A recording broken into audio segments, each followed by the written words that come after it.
What's going on, folks? Ted from Immersion here, and thank you all for understanding me taking some time off while I was sick as more news has continued to drop. So we don't have a ton of stuff, but I want to clarify a few things and showcase a few other things that have come out regarding the two new adventures that leaked on Amazon. Were they actually leaked on Amazon, or was this also some sort of marketing ploy? I don't know. It happens all the time. So I'm kind of thinking it might be a marketing thing. But then what some of the other stuff that we got that's happening this week makes no sense why it would be. So first of all, the big one is the cover leaked, supposedly, right? So apparently Fantasy Grounds, if you recall, Fantasy Grounds had a big snafu where they basically leaked the entirety of Tasha's Cauldron of Everything early. Apparently they put the Wild Beyond the Witchlight up for sale for a short period of time before they realized and took it down. As you can see, the front cover here is branded with Fantasy Grounds.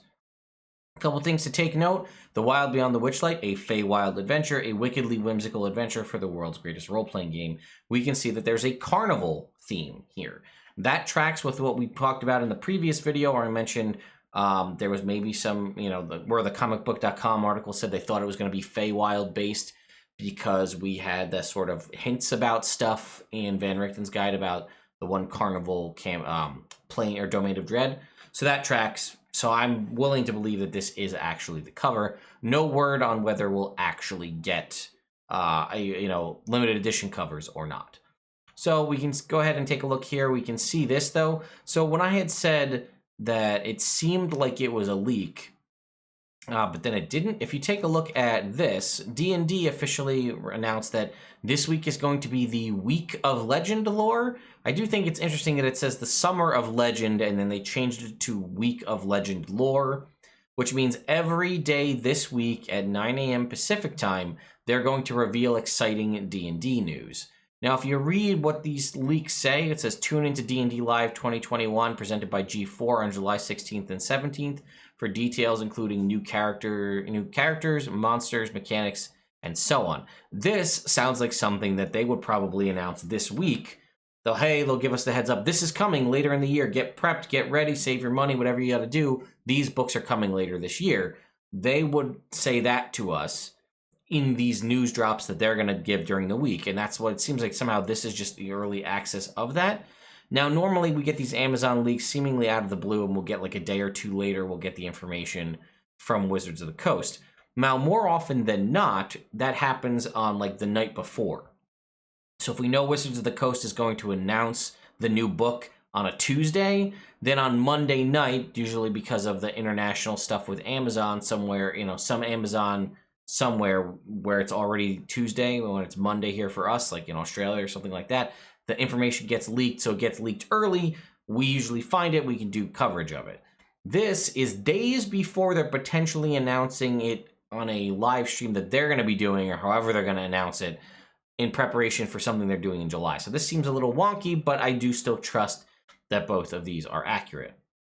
Another thing to consider: Curriculum of Chaos is listed as a Strixhaven D&D MTG adventure book.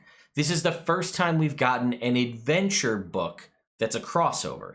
Typically, they're a campaign setting, like Guildmaster's Guide to Ravnica or Mythic Odysseys of Theros. Those are campaign settings. While they do have an adventure inside them, the main focus is it is a campaign setting with the lore and all the stuff you need to do to build that up, right? The guild mechanics, the influence mechanics, whatever the case may be. This is an adventure book. Does that mean we're not going to get the lore and the background of Curriculum of Chaos? Of Strixhaven with that? It seems silly to not include that, especially if you're going to be running an adventure and you probably want to know the background. But maybe this is similar to Curse of Strahd. Curse of Strahd was an adventure book that had some information about Barovia, but not a ton. It gave you enough that what you needed to run it. Whereas, something like, I guess, kind of Van Richten's Guide to Ravenloft gives you some information about Barovia, but it's really divided up over all of the different domains of dread. So I guess this is how I would interpret it. Take a look at Curse of Strahd and take a look at, say, Mythic Odysseys of Theros. Curse of Strahd is primarily an adventure book with some bits of lore included, whereas Mythic Odysseys of Theros is mostly lore and stuff about the setting with a small adventure, not designed to go from like levels 1 to 13 or whatever this ends up doing. So it sounds like, right here, and it says new character options. This one here, Wild Beyond the Witchlight, says new characters. I'm assuming it's supposed to be character options as well. Some of you have already told me that Strixhaven is basically a magic school. It's essentially like Magic the Gathering Harry Potter. So I imagine that that's how the adventure is going to go. It's probably going to, I don't know how, I think people have told me it's like 5 schools of magic versus 4 houses or something like that. I imagine that's probably what it'll be. You'll play out as you sort of progress through the school. So, you come in at, for lack of a better term, year 1, and you progress through the school, and that's how the adventure will go. That probably makes the most sense, but I guess we'll see whenever the information drops. Again, the new character options here, we haven't really received character options too much in the form of an adventure book. We did get a new race and new spells in Princess the Apocalypse. They gave us the Genasi as well as several new spells, and there have been occasional spells sprinkled throughout. For example, Icewind Dale, Rime of the Frost Maiden gave us 3 new spells on top of magic items, and that also gave us an update to the Goliath, so maybe that's a change we're going to see going forward. The last thing I wanted to talk about is what I had said, and so many others seem to agree with me, but I think we all got it wrong, and that is Ray Winninger's comments in the end of 2020. He said we will be releasing 3 classic campaign settings over the next year or 2.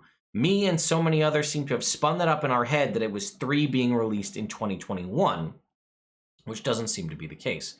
So if we take a look at this infographic they released earlier in the year, it says here, Van Richten's Guide to Ravenloft, classic settings, 1 down, 2 to go. So they are still planning to do that. And then I went back and I found the first blog post they posted for what does 2021 have in store for D&D. Later in the year, Chris, meaning Chris Perkins, will return with our big summer adventure, which is going to be Wild Beyond the Witchlight. I still don't consider, even if it's September 21st, I don't consider that summer anymore. We're into the fall, but so many of you have told me that September 22nd is the end of, September 22nd is the first day of autumn or whatever, but that's 1 day away. I don't consider that a summer adventure at that point, really. I feel like I shouldn't be going to school in the summer. I should be, if I was still going to school. But anyway, James Wyatt will deliver a substantially improved version of a concept that I initiated myself. That could be Curriculum of Chaos, perhaps. And then lastly, and Amanda Hammond will close us out with a project that was jointly conceived by herself and several other studio members. As usual, Jeremy Crawford is working with all of our leads overseeing mechanical content and rules development. In addition to these 5 products, look for a couple additional surprises we'll unveil in the months ahead. So right there, that is 3 books. That is, realistically, out of these 3, Wild Beyond the Witchlight is one of them, Curriculum of Chaos is another, and then something else. Now, none of those, as I said, a couple of other surprises. I'm assuming the Dungeon kit, the Dungeon DM screen kit is one of those surprises. But that's 3 books coming this year. We know that Wild Beyond the Witchlight September. We know Curriculum of Chaos is November, at least according to these leaks, and we'll get more information as the week goes on.